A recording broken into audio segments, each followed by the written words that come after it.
Y gŵr sydd ar y gorwel. Ni deuddyl pob ei ddilwch, tra dyn nid llychyn pob llwch.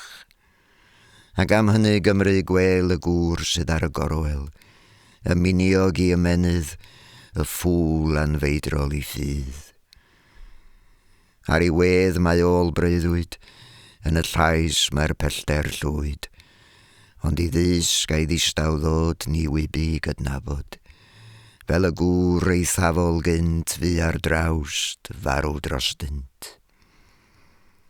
Y gwrol un ag ar wlad a gwerin a fyn gariad, naddodd i galon iddi, a chell oedd i diolch i. Am wir ac do Gymreicdod, ennill i chledd yn lle i chlod. Gymru ddifraw, daw y dydd y gwelid y gywilydd, ni all sŵn ennill senedd, ni ddaw fydd heb newydd fedd. Ac am hynny Gymru, gwel y gŵr sydd ar y gorwel.